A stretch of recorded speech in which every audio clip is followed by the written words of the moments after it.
사랑하는 성도님들, 오늘도 주 안에서 승리하신 귀한 복된 하루 되시기를 축복합니다. 우리 잠시 기도하시고 오늘의 말씀 나누겠습니다. 참 좋으신 하나님 감사합니다.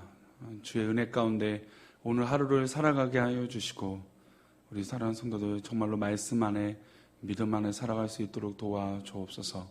함께 하시기 원하며 거룩하신 예수 그리스도 이름으로 기도드리옵나이다. 아멘. 네, 오늘의 말씀은 에레미야 11장 4절의 말씀, 제목은 깨어버린 약속이라고 하는 제목으로 말씀 나누겠습니다. 우리 함께 읽어볼까요? 에레미야 11장 4절입니다. 이 언약은 내가 너희 조상들을 새 풀무 애굽 땅에서 이끌어내었던 날에 그들에게 명령한 것이라. 곧 내가 이르기를 너희는 내 목소리를 순종하고 나의 모든 명령을 따라 행하라. 그러면 너희는 내 백성이 되겠고 나는 너희의 하나님이 되리라. 아멘.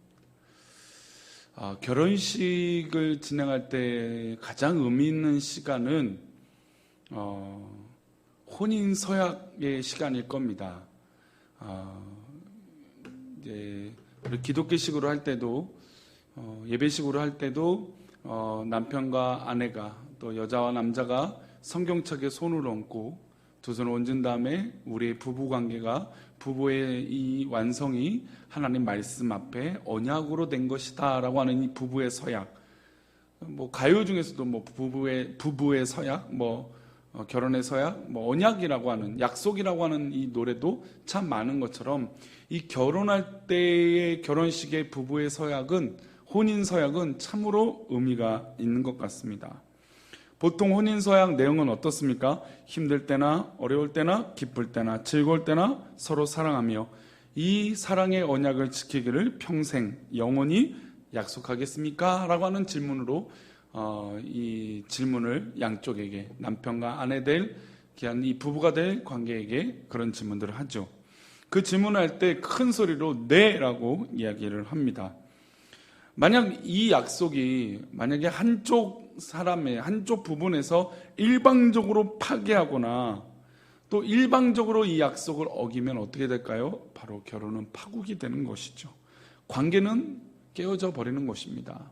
하나님 관계에서도 마찬가지죠. 하나님을 믿는 믿음의 백성들이 하나님 믿고 사랑하는데 우리가 하나님의 뜻이 아닌 다른 것에 의지하고 다른 것을 바라보며 하나님을 바라보지 않으면 하나님과 맺었던 이 언약들이 다 깨어지게 마련인 것입니다. 사실 감히 하나님과의 언약을 깨어버리겠다라고 하는 이 엄청난 이 각오를 우리 인간들이 스스럼 없이 할 때가 있다라는 것이죠. 오늘 본문에서는 하나님께서 내가 너희들과 언약을 맺었다. 그래서 사실은 에레미야의 초반에 하나님께서 우리 믿음의 사람들과 이스라엘 백성들과 어떤 관계로 설명하셨습니까? 부부의 관계로 설명을 하셨죠. 내가 남편이다, 너희들은 아내다. 그런데 우리가 떠나니까 이혼의 증서를 우리가 받을 수밖에, 스스로 이혼을 받게 되는 그런 결과들을 얻게 되었다는 것입니다. 근데 명확하게 이 부부의 관계와 또 하나님과의 언약의 파괴는 하나님께 있는 것이 아니라 누구한테 있는 것일까요? 바로 우리에게 있었다는 것을 말씀하고 있습니다. 가장 큰 핵심은 바로 우상 섬김인 것이죠. 우리 4절과 5절 다시 한번, 우리 4절과 5절을 한번 읽어보겠습니다. 2절 말씀이에요. 이 언약은 내가 너희 조상들을 새 풀무 애굽 땅에서 이끌어내었던 날에 그들에게 명령한 것이라. 곧 내가 이르기를 너희는 내 목소리를 순종하고 나의 모든 명령을 따라 행하라. 그리하면 너희는 내 백성이 되겠고 나는 너희 하나님이 되리라. 또 내가 또 너희 조상들에게 한 맹세는 그들에게 젖과 꿀이 흐르는 땅을 주리라 한 언약을 이루라 한 것인데 오늘이 그것을 증언하는 일을 하라 하시기로 내가 대답하여 이르기를 아멘 여호와여 하였노라. 4절의 말씀 보면 이 언약은 하나님께서 우리들을 이끌어냈던, 우리들을 사랑하셨던 그 은혜, 그래서 내가 너희의 하나님이 되고 너희가 내 백성이 되겠다라고 하는 언약의 약속들을 하셨다는 겁니다. 근데 5절에 보니까 젖과 꿀이 흐르는 땅을 주었는데 이 언약을 이뤘는데, 그래서 이 언약 가운데 마치 결혼식처럼 남편이 아내가 네 사랑하겠습니다 라고 말했던 것처럼 우리들이 하나님 앞에 아멘 여호와를 섬기겠노라 하였노라 이렇게 우리가 스스로 선언했다는 것입니다. 우리 믿음의 삶이 하나님을 사랑한다고 그렇게 고백해 놓고 나중엔 결국에 우리가 이것을 잃어버린 채 하나님을 떠나서 살아갈 때가 있다는 것이죠. 너희를 애굽 땅에서 이끌어내었던 맺은 언약, 즉 우리가 세상 속에서 죽을 수밖에 없는 존재였는데 우리를 이끄셔서 영원한 천국의 소망을 주신 그 크신 사랑을 맺은 언약이 우리 가운데 있습니다. 믿음의 삶이란 이 언약이 있는 것이죠. 이 언약을 가지고 살아가는 것입니다. 하나님과의 믿음의 백성들 가운데 언약의 핵심은 우리가 알기로 10계명이죠. 근데 10계명의 10계명 중에 가장 많은 내용은 우상에 관한 얘기입니다. 너는 나 외에 다른 신을 두지 말라는 것이죠. 근데 우리가 하나님을 떠났다라고 하는 이 모든 배경은 하나님보다 인간 또 세상을 바라보는 모든 인간적인 모습이 있다라는 것입니다. 10계명에서도 핵심은 1계명, 2계명 쭉 우상 숭배를 금지하는 계명이었습니다. 근데 우리가 이스라엘 백성들이 그 언약을 깨어버린 것이죠. 40년 광야 기간 통해서 그 엄청난 축복의 시간 통해서 가나안 땅, 젖과 꿀이 흐르는 축복의 땅을 들어갔어요. 우리도 역시 하나님의 축복을 통해서 은혜를 받았습니다. 하나님께서 약속하신 대로 젖과 꿀이 흐르는 땅을 차지했어요. 천국을 소유했습니다. 근데 하나님은 언약 파기의 원인을 마음에서부터 하나님을 싫어한 것으로 보셨어요. 우리 8절 말씀입니다. 그들이 순종하지 아니하며 귀를 기울이지도 아니하고 각각 그 악한 마음에 완악한 대로 행하였으므로 내가 그들의 행하라 명령하였어도 그들이 행하지 아니한 이 언약의 모든 규정대로 그들에게 이루게 하였느니라 하라. 순종하지 않는 이유는 귀를 기울이지 않았다라는 것입니다. 보통 부부 싸움을 할 때 큰 것 갖고 싸울까요? 대체로 그렇지 않습니다. 조그만 거예요. 내 말에 귀를 기울여주지 않았다라는 거, 잘못 들었다는 것 때문에 오해가 생기고 기분이 나쁜 것이죠. 그런데 하나님을 믿는 믿음의 백성들이 하나님 말씀하신 것을 듣지 아니하고 하나님 약속하신 것을 실천하지 않고 하나님의 음성을 듣지 않는 이런 모습이 우리 가운데 있는데 과연 하나님 말씀을, 약속들을 지켜낼 수 있을까요? 우리가 그럴 수 있을까요? 하나님 말씀 듣지 않는데 그럴 수 없다는 것입니다. 귀를 기울이지 않으면 우리가 행동으로 옮길 수 없는 것입니다. 말씀을 받는 은혜, 듣는 은혜가 없으면 우리 삶 가운데 그 은혜를 드러낼 수가 없다라는 것이죠. 그래서 이스라엘 백성들이 가나안 땅에 들어오자마자 풍요의 신 바알과 아세라를 섬긴 거예요. 그래서 결과적으로 우상들이 수도 없이 많아지게 됩니다. 우리 13절 말씀인데요. 읽어보겠습니다. 유다야 내 신들이 내 성읍의 수와 같도다. 너희가 예루살렘 거리의 수대로 그 수치스러운 물건의 제단 곧 바알에게 분향하는 제단을 쌓았도다. 그들은 하나님으로부터 마음이 멀어지고 듣지 않았습니다. 그리고 보이는 우상을 쫓아 살았습니다. 그리고 우상을 만들어냈어요. 심지어 오늘 우리는 하나님 마음에서부터 멀리 떠나보내고 나면 마음속 깊은 곳에 보이지 않는 우상으로 돌아선 것입니다.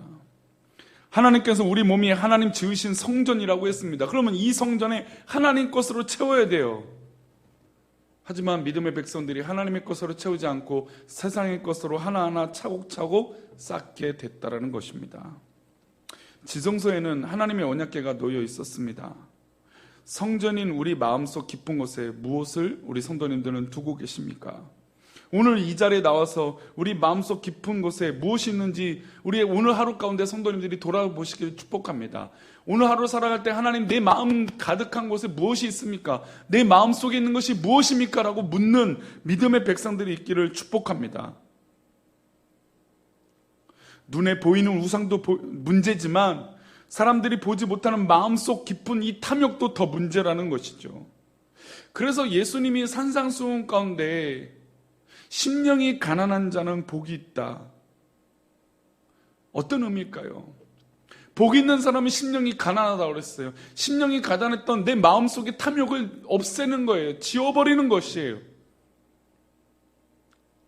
그래서 우리는 날마다 이 훈련을 해야 됩니다. 하나님 내 마음에 하나님의 것을 채우게 하여 주옵소서. 그래서 에레미야 선지자 유다 백성들에게 이렇게 말합니다. 신의 산 언약을 파기한, 약속을 깨어버린 이스라엘 백성들이야, 우상을 제거하고 하나님 앞에 돌아와라, 돌아와라라고 간곡히 눈물을 흘리며 선언하고 있는 것이죠. 그런데 에레미야에게 돌아온 것이 무엇인지 아십니까? 그러니까 에레미야가 이스라엘 백성들에게 돌아와라, 너희들 마음속에 우상들을 제하여 버리고 또 마음속에 다른 것을 채운 것을 버려버리고 하나님의 약속을 다시 한번 세워라라고 돌아오라고 말을 했는데, 에레미야 선지자에게 돌아온 것은 이것이었어요. 우리 21절 말씀입니다. 여호와께서 아나도 사람들에게 대하여 이와 같이 말씀하시되 그들이 내 생명을 빼앗으려고 찾아 이르기를 너는 여호와의 이름으로 예언하지 말라, 두렵건대 우리 손에 죽을까 하노라 하도다.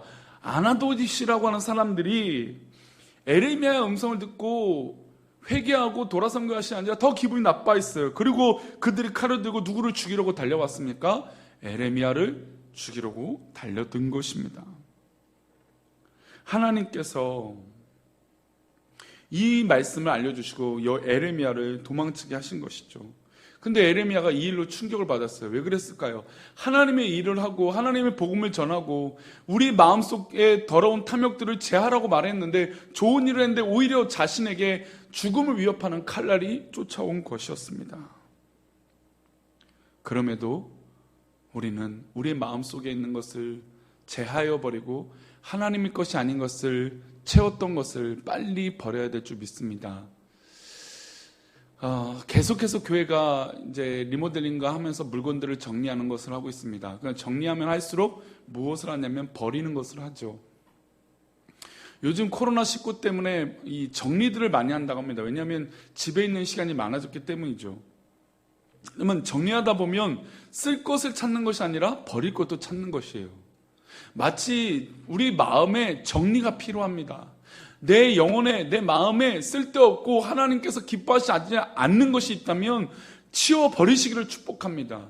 약속을 깨어버린, 하나님의 언약을 깨어버린 그런 악하고 연약한 모습이 있다면 회복되시기를 축복합니다. 우리는 오늘 하루 살아갈 때 그 약속을 회복해야 돼요. 이 약속을 다시 한번 하나님 앞에 붙들고 나아가야 될 줄 믿습니다. 그러면 하나님이 약속하신 놀라운 은혜가 우리 사랑하는 성도들 가운데 회복돼서 하나님 기쁨으로 우리 모든 삶이 회복되는 놀라운 은혜가 있게 될 줄 믿습니다. 오늘 하루도 그렇게 주의 이름으로 승리하시는 귀한 하루가 되시는 우리 사랑하는 성도님들 되시기를 축원합니다. 오늘도 마음을 비우십시오. 하나님의 것으로 채우십시오. 기도하겠습니다. 하나님 아버지 감사합니다.